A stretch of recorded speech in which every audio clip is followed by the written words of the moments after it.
Hi guys! Another day, another video na naman na tungkol sa mga bantam ang ating pag-uusapan. So ngayon nga guys, ay linggo ngayon. Araw ng Malabon Pet Market ngayon. Pupunta tayo dun sa Malabon Pet Market ngayon. Medyo maaga pa naman. Kasi ito kasi pagpunta ka dun, medyo tanghali ka na, alas 9 ka na pumunta, wala ka na mabibili, mga nag-uwi na yun. Pero ngayon maaga pa naman. Mga 7:30, mga 7:30 parang oras ngayon. Bibili tayo doon ng bantam na ipamimigay natin sa ating subscriber. Kasi sumablay kasi yung ano natin yung palahi natin na si Blues. Yung nagbakasyon ako, hindi ko na nasubaybayan, hindi ko na bantayan. Kaya nabugok yung ibang itlog niya. Yan ang isa sa mga pangako ko sa mga subscriber natin na bibigyan natin sila ng mga bantam. Plabra de honor ko kasi tinutupad yung mga, yung mga sinasabi ko, nagbibigay. Pag sinabi ko magbibigay talaga ako. Yan, pupunta lang ako, sasaglitin ko lang doon sa Malabon Pet Market. Yan. Update ko na lang kayo pag nandun na ako. So nga pala guys, bumili ako na itong bantam.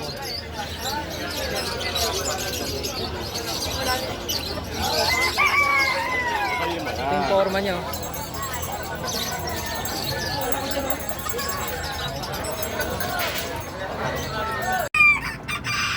So yun nga guys, nakauwi na ako dito sa amin. Ang tawag nga pala sa ganitong kulay na mamaya lalabas ko.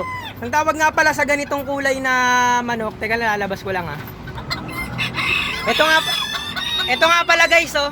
Ito yung nabili natin na pamimigay natin sa mga subscriber natin. Kamukha siya ni Diego Ito si Diego, lalabas. Teka lang, kunin ko.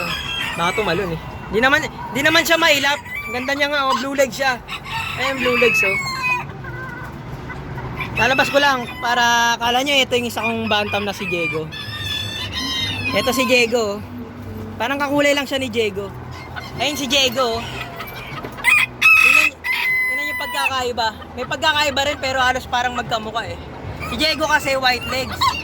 Ayun si Diego white legs Ayun white legs si Diego. Ito blue legs.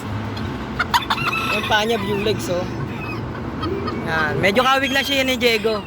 Roscom din yung ano niya. Yung pikong yung ano niya, yung palong.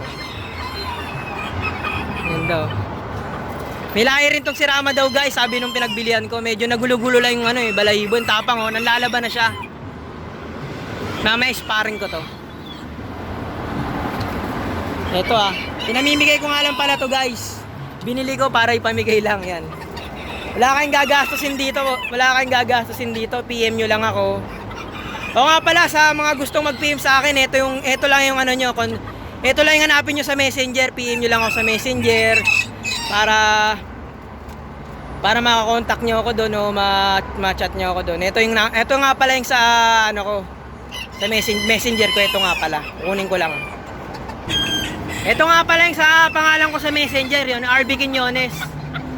PM nyo lang ako dyan Yan. PM nyo lang ako dyan sa ganitong pangalan.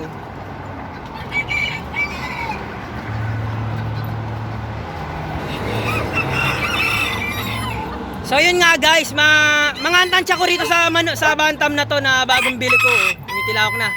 Mga antansya ko rito, mga nasa 5 months na to o 4 months mahigit, mga ganun. Oy, 4 months mahigit o kaya magpa 5 months na siya.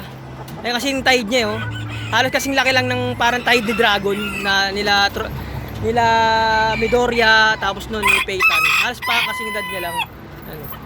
Pinamimigay ko nga lang pala to Yan. PM na lang kayo doon sa binigay kong pangalan. Yan.